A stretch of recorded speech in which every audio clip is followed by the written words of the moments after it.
বাংলাদেশে আর যেন ফেসিবাদ ফিরে না আসে, আবার যেন সেই দুঃশাসন ফিরে আসতে না পারে, দেশে একটি ইনসাফপূর্ণ বৈষম্য দুর্নীতিত সমাজ কায়েম হবে, এই আকাঙ্ক্ষা ছিল সর্বস্তরের জনগণের। গণতান্ত্রিক শাসন ব্যবস্থা পুনঃপ্রতিষ্ঠা, সভা সমাবেশ করার অধিকার, বাক স্বাধীনতা, ভোটাধিকার নিশ্চিত হওয়ার অভিপ্রায় ব্যক্ত করে আপামর জনসাধারণ। সেই প্রত্যাশাকে সামনে রেখেই জনগণ বর্তমান অন্তর্বর্তী সরকারকে দায়িত্ব দিয়েছিল। জুলাই আন্দোলন সংগ্রামের ঘটনাকে ধারণ করে জুলাই ঘোষণাপত্র ও জুলাই সনদের দাবি ছিল সর্বমহলের। এ নিয়ে জাতীয় ঐকমত্য কমিশন রাজনৈতিক দলগুলোর সাথে দীর্ঘ সংলাপ করেছে।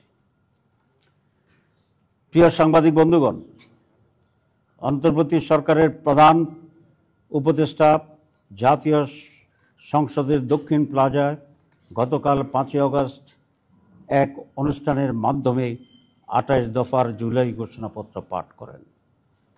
মাননীয় প্রধান উপদেষ্টার এই ঘোষণাপত্র ছিল একটি অপূর্ণাঙ্গ বিবৃতির মতো। এতে গণমানুষের প্রত্যাশার পরিপূর্ণ প্রতিফলন ঘটেনি। ঘোষণাপত্রে দীর্ঘ লড়াই সংগ্রামের কথা বলা হলেও 1947 সালের আজাদিকে উপেক্ষা করা হয়েছে। এতে পিলখানা হত্যাকাণ্ড, শাপলা হত্যাকাণ্ড, 28শে অক্টোবরের হত্যাকাণ্ডের উল্লেখ নেই। জুলাই গণঅভ্যুত্থানের আলেম ওলামা, মাদ্রাসা শিক্ষক ও ছাত্র, প্রবাসী ও অনলাইন অ্যাক্টিভিস্টদের ভূমিকার কথা উল্লেখ নেই, যা ইতিহাসের প্রতি অবিচার ও অবহেলা ছাড়া আর কিছু নয়। জুলাই অভ্যুত্থানের টার্নিং পয়েন্ট ছিল 9 দফা, যা পরবর্তীতে 1 দফায় রূপান্তরিত হয়েছিল। সেই বিষয়টিও ঘোষণাপত্রে এড়িয়ে যাওয়া হয়েছে। প্রিয় সাংবাদিক বন্ধুগণ, জুলাই গণঅভ্যুত্থানের প্রধান আকাঙ্ক্ষা ছিল রাষ্ট্র সংস্কার।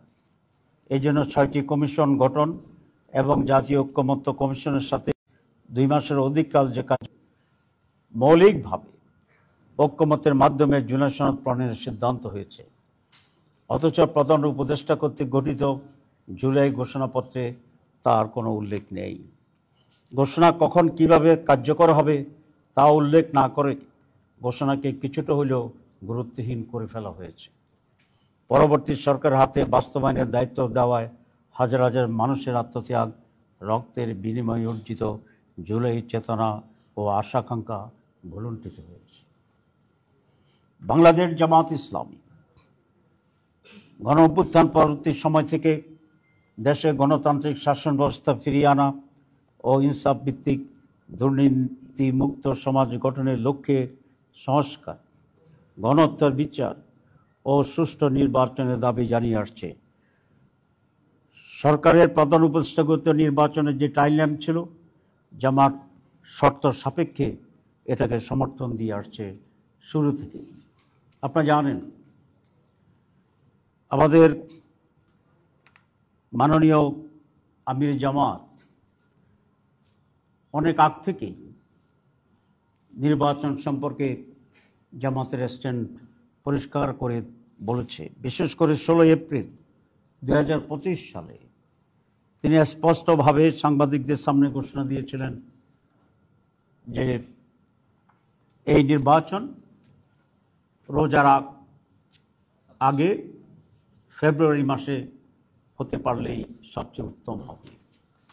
সেই ঘোষণার ধারাবাহিকতায় গতকাল প্রধান উপদেষ্টা ফেব্রুয়ারিতে রোজার আগেই নির্বাচন অনুষ্ঠানের ঘোষণা দিয়েছেন। এটাকে আমরা ইতিবাচকভাবে দেখছি।